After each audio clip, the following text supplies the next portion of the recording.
The black envelope sat on our kitchen table like a funeral invitation. My mother had placed an ashtray on top of it, as if unpaid debt could be kept from escaping by one chipped piece of ceramic. Her hands shook while she lit another cigarette. Mine stayed very still.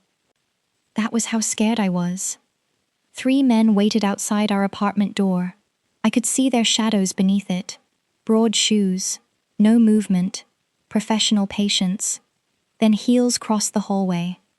The men stepped aside before the knock came.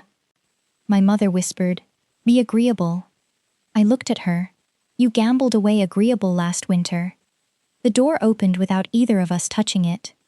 Yuki Ardent entered in a charcoal coat. She was taller than rumor and quieter than fear. A silver scar cut through one eyebrow. The city called her the Mafia Queen. She controlled the docks, 6 hotels, and apparently my mother's breathing. Her gaze moved from the envelope to me. Rena Vale? Unfortunately. My mother kicked my ankle under the table. Yuki noticed. One of her guards shut the door. The lock clicked, soft and final. My mother stood too fast. "Ms. Ardent, I can explain. You explained in writing." Yuki lifted the black envelope with 2 fingers. Inside was a contract bearing my mother's signature, a debt large enough to purchase our building twice, and 1 additional line. Collateral, Rena Vale. My name looked cheap in black ink. "She agreed," my mother said. I laughed once. It was not a happy sound. Yuki's eyes sharpened. "Did you?" "I learned about this line 30 seconds ago." My mother grabbed my wrist. "Rena, please. She'll kill me." Yuki removed my mother's hand from me, gently. That frightened me more than violence would have. "I do not accept people as collateral," Yuki said. My mother blinked. "Then what do you want?" "Accountability." One of the guards placed a metal case on the table. The latches opened. My mother whimpered at whatever she imagined was inside. It was a calculator. I stared at it. Yuki glanced at me. Disappointed? Mostly confused. Confused people sometimes start thinking. My mother confessed to loans, games, and men promising impossible odds. Our apartment shrank with every word. Yuki listened without interrupting. Then her attention returned to me. "Pack what matters." She slid a black card across the table. No limit, no name, just a silver crest shaped like a winter rose. I did not touch it. "Is that a command?" "An exit." "From what?" Yuki looked at my mother. That answered everything. I followed Yuki behind our faded bedroom curtain. Her guard stayed outside, and she kept the door open. That detail mattered. I folded my arms. If you don't take people as collateral, why take me anywhere? Because the collectors who sold me this debt do, and my mother offered them a convenient delivery. Yes, my stomach turned. How flattering. Yuki's face barely moved, but anger cooled the air between us. "The debt is cleared tonight," she said, "whether you come with me or not." "Why?" "Because your name should never have been written there." No one had ever made mercy sound so severe. I sat on the edge of my narrow bed. The springs complained. "There's something you should know before you offer me a mysterious exit. You owe me no disclosure." Maybe not. But people tend to get strange about this one. Doctors, my mother, and whispering matchmakers had used the same words. "I'm a Barren Omega." The title landed between us, ugly and practiced. Yuki waited. "That's all?" she asked. "It usually ruins the room more dramatically." "Do you want children?" No one had asked me that either. I stared at the frayed blanket. "I don't know. I stopped letting myself wonder." "Then wonder when you are safe." My throat tightened. Yuki stepped back, giving the feeling room to pass. "Your diagnosis is one reason you may be useful to me," she said. There it was. I smiled without warmth. "Much better. I was worried this evening might become touching. My board requires an heir. Romance survives. I require them to stop arranging my life." The Ardent board wanted her mated before the succession vote. A public Omega partner would stabilize alliances and create expectations of an heir. My diagnosis would quietly remove that expectation. So you need a defective fiancé, I said. Yuki's jaw tightened. Never call yourself that in front of me. The words were not loud. They still shook something loose inside me. She continued, I need a public mate who understands the arrangement and cannot be pressured into pregnancy. You need distance from your mother and protection from the collectors. We could help each other. You came prepared to propose to your debtor's daughter? I came prepared to investigate fraud. The proposal occurred to me 2 minutes ago. That is somehow worse. Probably. I looked around. 3 dresses, a tea tin, frog slippers. Everything fit in one suitcase because my mother had sold the other. And if I say no, your mother's debt remains cleared. A car takes you wherever you choose. You keep enough money to start again. If I come and change my mind, you leave. If the board objects, they object recreationally. I almost smiled. Yuki placed the black card beside me. Pack what matters, Rena, not what guilt tells you to carry. She returned to the kitchen. I packed the tea, dresses, recipe book, and slippers. Then a gray head emerged and bit my wrist. Ow! Fine. Dumpling entered the suitcase. He was 12 pounds of temper and stolen sardines. My mother hated him. Dumpling had seniority. I carried him into the kitchen. Yuki regarded the cat. The cat regarded her empire. He matters, I said. Clearly, Dumpling hissed. Yuki's mouth curved by 0.5 millimeter. We understand each other. My mother began crying when I lifted the suitcase. For one dangerous second, habit told me to comfort her. Then I saw my name in the black envelope. I walked out. Yuki's riverside mansion was all iron gates and dark windows. It looked like an elegant warning. Guards possibly checked the moon. Dumpling slept through all of it. Inside, white marble reflected soft golden light. The rooms were beautiful, silent, and cold enough to preserve a body until spring. Do you hate heating? I asked. Yuki removed her gloves. I run warm. Congratulations. The furniture has hypothermia. A woman named Hana approached and studied my suitcase, as if it held explosives. Dumpling sneezed from inside it. Worse, I said. A cat. Animals require clearance, Hana said. He has several crimes pending. Yuki took my suitcase. Clear him. Dumpling entered Ardent house without surrendering a weapon. My suite had a bedroom, sitting room, bath, and windows facing the river. It was larger than our entire apartment. Fresh clothes waited in the wardrobe, all in my size. I stared at Yuki. 2 minutes? Hana works quickly. From the doorway, Hana said, I had 3. Terrifying women surrounded me. The contract arrived the next morning. Yuki met me in the library with her lawyer, 2 witnesses, and enough pastries to influence a jury. I wore the frog slippers. Armor came in many forms. The lawyer reviewed every clause aloud. 6 months. Public appearances. Separate rooms. No physical contact without specific consent. A salary deposited into an account only I controlled. Education, housing, medical care, and security continued for 1 year after the contract ended. The debt remained cancelled under all circumstances. I could terminate the agreement with 1 sentence. Yuki could not. I looked up. That seems unbalanced. It is, Yuki said. You're comfortable with that. Power is already unbalanced. The paper should lean toward you. The lawyer hid a smile behind her coffee. I read every page twice.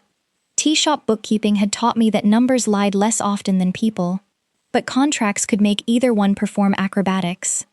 The terms were clean. Almost suspiciously clean. 1 change, I said. Yuki waited. Dumpling stays in any housing provided. Hana inhaled sharply. Yuki nodded. Add it. And I choose my own clothes. Of course. And nobody calls me Lady Rena. That may be impossible. Then I want hazard pay. The lawyer laughed. Hana looked betrayed by the concept. I signed. Yuki signed after me. Then she offered her hand. May I? It took me a second to understand that she was asking permission to shake mine. Yes. Her palm was warm. The first photograph was taken on the front steps that afternoon. Yuki stood beside me in a black suit, while cameras flashed beyond the gates. Reporters shouted questions about our sudden courtship. I smiled, like my life depended on it. It did not. That was the strange part. Yuki leaned closer. Too much? The cameras or your perfume? Either. No. Her hand hovered near my waist. May I? I nodded. She touched me lightly, leaving enough space to breathe. The cameras loved the gesture. My nervous system filed a formal complaint. At dinner, we sat 12 feet apart at a table designed for peace negotiations. Silver covered half the surface. 5 courses appeared, each smaller and more nervous than the last. I reached my room hungry. At midnight, I followed the smell of smoke to the kitchen and found Yuki holding a pan beneath running water. Is the mansion under attack? I asked. I attempted eggs. Black scraps clung to the pan like evidence. Did the eggs resist? Briefly. I opened the refrigerator. It contained mineral water, expensive cheese, 3 lemons, and enough champagne to survive an election. You own restaurants. I do not sleep in them. I found noodles in a cabinet and vegetables in the staff kitchen. 20 minutes later, we sat on the counter, eating from mismatched bowls, while snow began tapping the windows. One long strand of noodle landed on Yuki's perfect sleeve. I expected a servant to be executed. She ate it. Your reputation is collapsing, I told her. You signed a confidentiality clause. The cat didn't. Dumpling appeared on cue and stole a mushroom.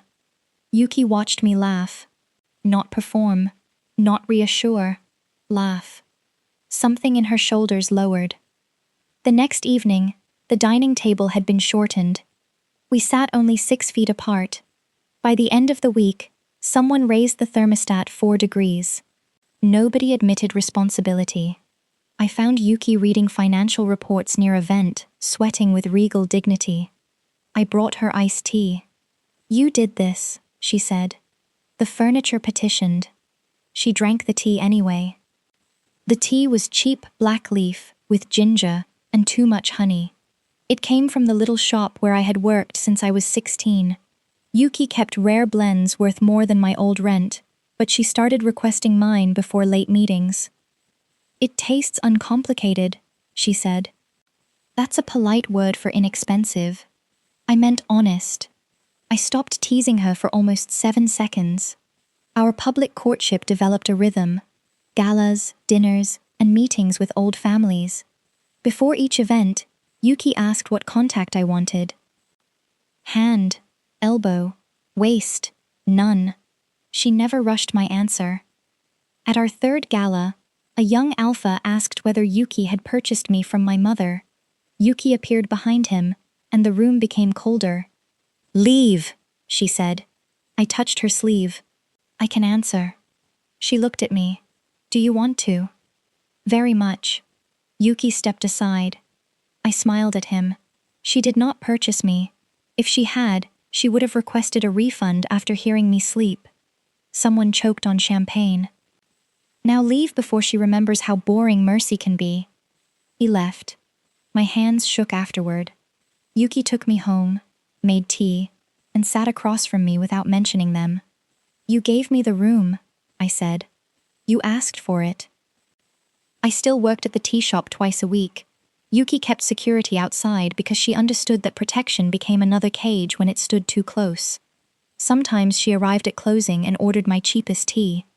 I want the honest one, she said. She reviewed invoices while I counted the register. Auntie Sora watched us with the subtlety of a lighthouse. Dumpling chose Yuki before I did.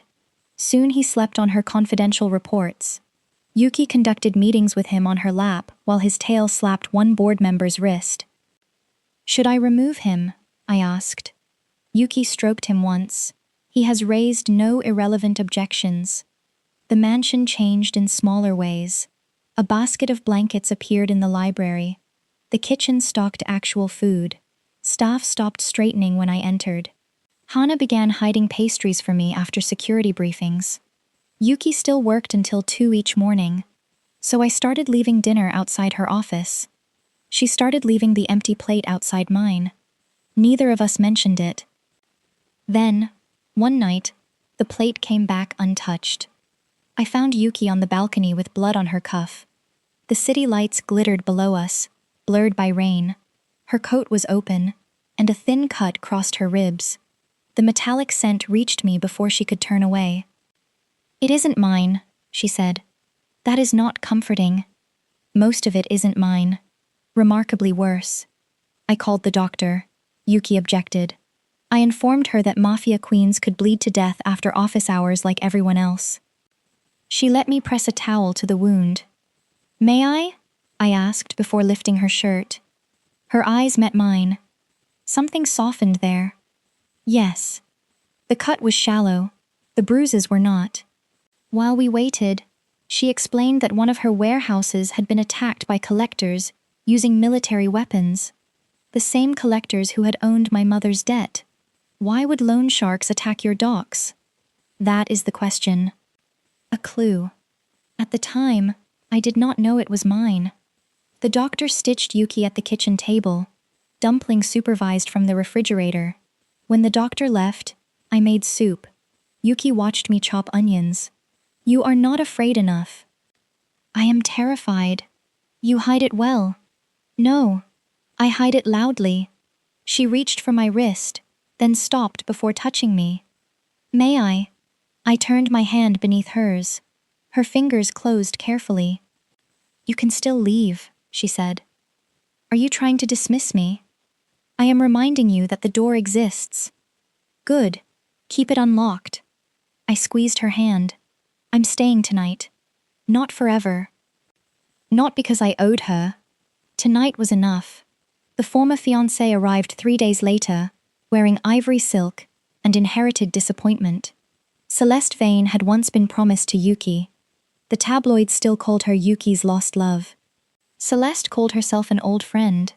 Dumpling called her a scratching post. He attacked one ivory heel before introductions ended. Celeste had returned to manage the succession banquet and announce Yuki's future heir plan. Yuki went still. "There will be no heir plan." Celeste glanced at me. Of course. How insensitive. She knew. I felt the diagnosis brand itself across my forehead. Yuki stepped between us. "How did you obtain Rena's medical records?" "Everyone knows." "Everyone will explain." 2 guards appeared. Yuki never raised her voice. She simply lowered the number of exits. I touched her arm. "I need air." She walked me to the winter garden, then waited 3 steps away until I invited her closer. "Was she the one you wanted?" I asked. "No, Celeste wanted the position. I wanted to believe wanting nothing was freedom. And now," Yuki watched me, "now I find wanting something extremely inconvenient." My heart forgot its training. "Good thing this is fake," I said. "Yes." Neither of us sounded relieved. The scandal broke the next morning. Private medical files reveal Ardent's barren bride. My photograph appeared beneath the headline. The article described me as a desperate omega, a social climber, and a biological dead end. Commentators debated whether Yuki had been deceived. Board allies demanded a fertility examination before recognizing our bond. I read every word. Pain can be greedy like that. Yuki took the tablet from my hands. "The site will be gone in 10 minutes. The words won't." "I know. Do you?" The question came out crueler than I intended. Yuki accepted it without defense. "No," she said. "Not the way you do." My anger lost its easiest target. Hana entered with a list of suspects. The medical clinic, Celeste. 3 board offices. Victor Soren, the board's finance chair, had already scheduled an emergency vote to invalidate our contract. Can he? I asked. No, Yuki said. Hana hesitated. He can delay succession and freeze several legitimate holdings. Still no. Yuki called her legal team. She ordered them to sue the clinic, trace the leak, and issue one statement. Rena Vale owes the Ardent organization no medical proof, no heir, and no apology. She showed it to me before release. Your choice, she said. I changed one word. Rena Vale owes no one medical proof, no heir, and no apology. Yuki read it. Then she nodded. Better. The emergency board meeting took place at Ardent House. I was told I did not need to attend, so I attended. Victor Soren, the finance chair, had a grandfatherly smile and eyes like locked cash boxes. He proposed replacing me with a board-approved Omega, using words like continuity and stability. Cowards loved nouns that hid the people being crushed. No, Yuki said. Victor looked at me. You understand that she cannot protect you forever. The threat wore sympathy as perfume. Yuki rose. Guards moved. Sit down, I told her. Her eyebrow lifted. Please. Yuki sat. Victor's smile faded. Is that warning from the board? I asked him.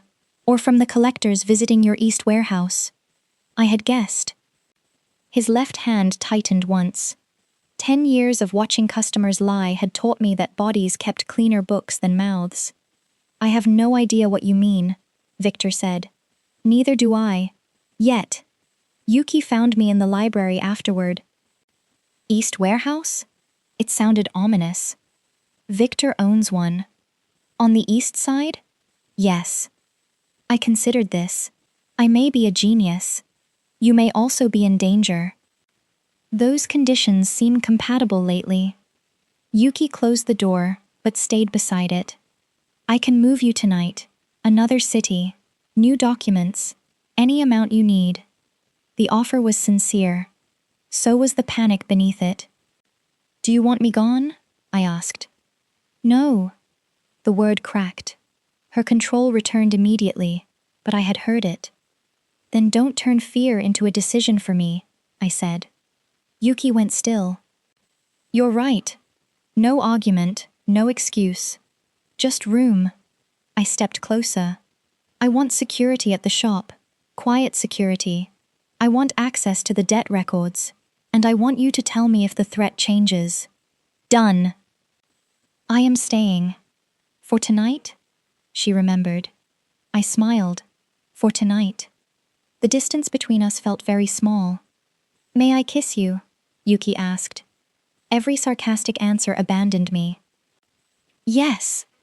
She kissed me like she did everything else. Carefully, completely, and with danger held on a short leash. Her hand rested against my cheek. Mine caught her jacket because the room had briefly misplaced gravity. She pulled back first. Still yes? Annoyingly yes. That almost smile finally became real. Dumpling knocked a vase from the shelf. Relationship movement, supervised. 6 boxes of debt records arrived. Victor had certified every account when Yuki bought the collection agency. My mother's file should have been simple. It was not. I spread statements across the tea shop office. Numbers stayed where placed. They never cried, relapsed, or wrote your name beneath collateral. Yuki sat nearby, with her ribs bandaged beneath a dark sweater. She did not hover. She sorted pages when asked, and made tea when ordered. Her first pot could have stripped paint. You threatened the leaves. They withheld flavor. This is why nations fear you. On the 3rd night, I found a duplicate payment. My mother borrowed 20,000, 2 transfers, false interest, and altered dates turned it into 900,000. That was ugly. Then I found the impossible part. My mother had made cash payments every Friday for 18 months. The collector receipts existed. The account ledger did not include them. Instead, matching amounts appeared as maintenance expenses at Victor's East warehouse. That cannot be accidental, I said. Yuki leaned over the ledger without touching my shoulder. No. We checked other accounts. The pattern multiplied. Forged refinancing, inflated small loans. Payments vanished. Borrowers lost homes, businesses, labor, sometimes people. The money moved into Victor's shell companies. One company belonged to Celeste. My medical clinic had received a consulting payment from it 2 days before the leak. The scandal was not gossip. It was leverage. They wanted you to end the contract, I said. Yuki's expression hardened. They wanted you isolated. Why me? Victor knew I was auditing the collectors. That was why I came personally. The black envelope returned to mind. Yuki had come because the contract offended her rules. Victor had expected fear to bury the evidence. Instead, he had delivered his books to a tea shop clerk. I laughed. Yuki looked concerned. Are you all right? No, but this is objectively funny. We worked until dawn. At 6, Hana arrived with news that one collector had disappeared. At 6:15, a brick broke the shop's front window. A black rose lay among the glass. Yuki moved in front of me. Her guards flooded the street. We leave now, she said. The records. Hana has them. My computer. Copied. The tea. Yuki stared at me. Fine, I said. Priorities. She took my hand after I nodded. Gunfire struck the shutters. The sound erased thought. Yuki pulled me behind the counter, while her guards returned fire. Cups exploded above us. Gunpowder mixed with wet tea and orange cleaner. My whole life became fragments. Yuki covered my body with hers. Are you hit? She asked. No. Look at me. I did. Her eyes were calm because one of us had to be. The attackers fled after 90 seconds. It felt like winter. One guard was wounded. Auntie Sora was safe upstairs. Dumpling was at the mansion, probably committing administrative fraud. Yuki escorted me to the armored car. I began shaking once the door closed. I want to go home, I whispered. Yuki's face broke with pain. You can go anywhere. I understood what she thought I meant. Your house, I said. I want to go home. Her eyes closed for one breath. Then she held out her hand. I took it. At Ardent House, Yuki doubled the guards and cancelled the succession banquet. I uncancelled it. Absolutely not, she said. Rain streaked her office windows. Yuki still wore a shirt stained with tea and someone else's blood. Victor moved because we found the pattern, I said. If we hide, he destroys records and disappears. If we proceed, he may target you again. He will target me again anyway. Rena. Yuki. That tone works better when I use it. Your employees are paid to pretend that. Her glare could have cracked stone. I walked closer. Do not confuse protection with silence. Victor controls desperate people by taking their choices. Locking me away lets him write the ending. Yuki flinched. I regretted the wound, not the truth. Tell me the plan you want, she said. I did. The banquet would continue. Hana would send evidence to prosecutors and journalists. Yuki's teams would raid the warehouse once Victor entered the ballroom. I would present the accounts. No, Yuki said. I waited. She breathed through the fear. I dislike that part. I know. But the choice is yours. That was love before either of us named it. Not rescue. Room. The night before the banquet, I could not sleep. I found Yuki in the kitchen, trying to make dumplings from my father's recipe book. Flour covered Yuki, and several dumplings pleading for structural support. Did they confess? I asked. 2 did. I washed my hands and stood beside her. She handed me a circle of dough. Our shoulders touched. You do not have to prove your worth tomorrow, Yuki said. I know.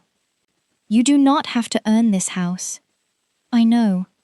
You do not have to stay after the contract ends. My fingers stopped folding. Do you want me to?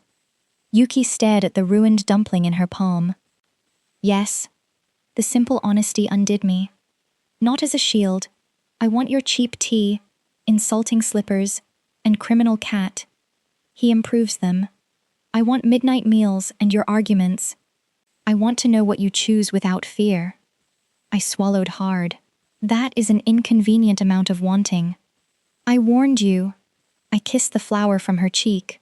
Ask me after tomorrow, I said. Why? Because I want my answer to come from freedom. Yuki nodded. After tomorrow. The succession banquet filled the Imperial Hotel with diamonds, grudges, and concealed weapons. Reporters crowded the walls. Victor had invited them to witness my humiliation. I wore emerald because Celeste once claimed scandalous Omegas should choose modest colors. Spite remained effective. Outside the ballroom, Yuki asked, "What contact do you want?" "Hand." She offered hers. I took it. Conversation died as we entered. I heard my name, diagnosis, mother, and price. Strangers had built a complete woman from stolen records. I kept walking. Victor welcomed us with a gentle smile. "Ms. Vale, how brave. Mr. Soren, how temporary." Dinner passed through 7 tasteless courses. My foot shook beneath the table, while my frog slippers waited in the car. At 10, Victor took the stage. He called Yuki unstable, and our attachment reckless. My body became a failed investment in every sentence. Then he invited me up. Yuki began to rise. I squeezed her hand once. She sat back. That was harder for her than facing guns. I walked alone. Victor gestured toward the microphone. "Ms. Vale has agreed to clarify the circumstances of this unusual arrangement." "I have," I said. Hannah dimmed the lights. The black debt contract appeared behind us. My mother's signature, my name, the enormous balance. "This is how I met Yuki Ardent," I said.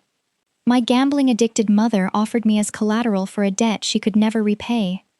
Victor lowered his eyes with practiced sorrow. Celeste watched me carefully. "A tragic story," Victor said. "A forged one." The next page appeared. Her original loan was $20,000. Receipts lined up beside altered dates, fees, and phantom penalties. The room became quiet enough to hear ice settling in glasses. I explained each entry simply. Tea shop numbers. Money in, money out. No grand language to hide the theft. Victor stepped toward me. "These records are confidential and incomplete. They were certified by your office. You lack the expertise to interpret them." "Then this should be easy for you." I displayed the East warehouse accounts. Missing payments became maintenance expenses, then moved into 6 shell companies bearing Victor's signatures. One showed Celeste's. The cameras turned toward her. Celeste stood. "This is absurd." I changed the screen. Her company's payment to my clinic appeared beside the access log for my medical file. The clinic director's recorded statement followed. Celeste had paid for the leak. Victor had approved it. Their plan was neat. Shame me. Separate us. Force a board marriage. Stop the audit. They had mistaken humiliation for helplessness. Easy mistake. My mother had made it first. Victor reached inside his jacket. Half the room screamed. Yuki did not move toward me. Her guard captain did. He caught Victor's wrist before the gun cleared fabric. Guards blocked Celeste and sealed the ballroom. Yuki had given me the stage. She had not given danger permission. Victor struggled as the gun fell. "You ungrateful little thing. Do you know what she is?" I looked at Yuki. She stood ready to cross the room if asked. "She cleared the debt before I agreed to anything." Victor laughed wildly. "She used you. She offered terms. I negotiated. You are nothing without her name." The old wound opened. This time, I did not crawl inside it. "My name found the fraud. My work built this case. Her power stopped your bullet. Both can be true. Reporters wrote that down. I hoped they spelled Rena correctly." Hana's phone vibrated. She nodded to Yuki. The raids found 17 captives, weapons, forged contracts, and 8 years of ledgers. Prosecutors and reporters had copies. Victor stopped struggling. I turned to the board. You wanted proof that I could produce something valuable. I looked at the evidence behind me. There it is. No one mentioned an heir again. The vote removed Victor before midnight. Police took him away. Celeste followed, her white silk stained with red wine. I did not feel victorious. I felt emptied out. Yuki waited until the room cleared before approaching me. She stopped an arm's length away. What do you need? Not are you all right. Not after that. My slippers, I said. The guard captain retrieved them. Soon I stood in emerald silk and frog slippers, while the city's most dangerous woman straightened one felt eye. I started laughing, then crying. Yuki rose and opened her arms. She waited. I stepped into them. 3 days later, my mother came to Ardent house with apologies arranged like flowers, pretty and late. We met alone because I chose it. She blamed addiction, fear, and Victor. Some of it was true. None erased my name from the contract. I love you, she said. I believed her. It was not enough. I hope you recover, but I won't be its price. She asked when we could meet again. When I choose. The answer hurt. It was still mine. Yuki waited outside with 2 cups of cheap tea. She did not ask for details. Did you threaten her? Only in my imagination. Dumpling shed on her black trousers. Home had conquered another surface. The contract ended early, because the board unanimously confirmed Yuki's succession. Lawyers gathered in the library, where our arrangement had begun. The same witnesses returned. The same pastries appeared. I wore the same frog slippers. Tradition mattered. Yuki placed the original black envelope on the table. My chest tightened when I saw it. Paper should not have held that much power, but people had fed it for years. The lawyer confirmed that every debt connected to my name was void. Restitution from Victor's seized accounts would go to all victims, including my mother. The collection agency would become a legal aid fund for predatory loan cases. Then Yuki slid the contract toward me. What do you want done with it? She asked.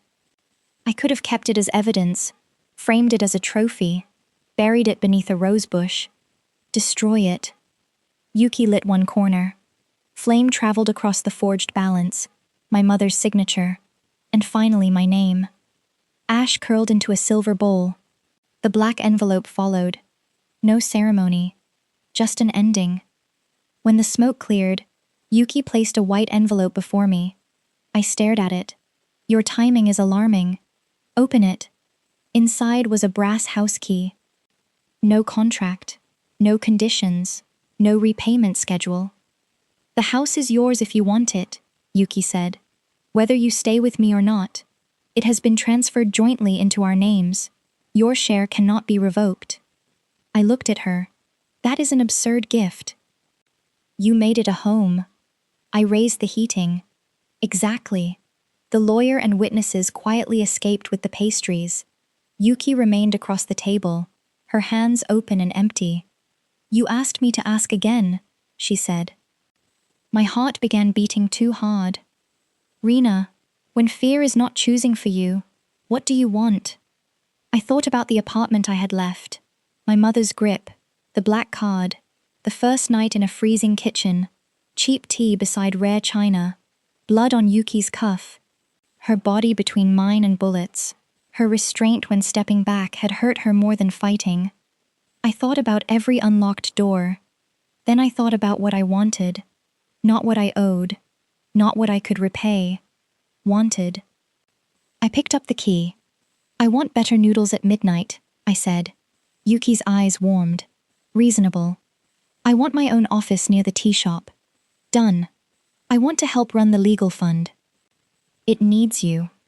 I want dumpling removed from all voting committees. A gray paw appeared at the edge of the table. That may be impossible, Yuki said. I walked around the table. She did not reach for me. She waited.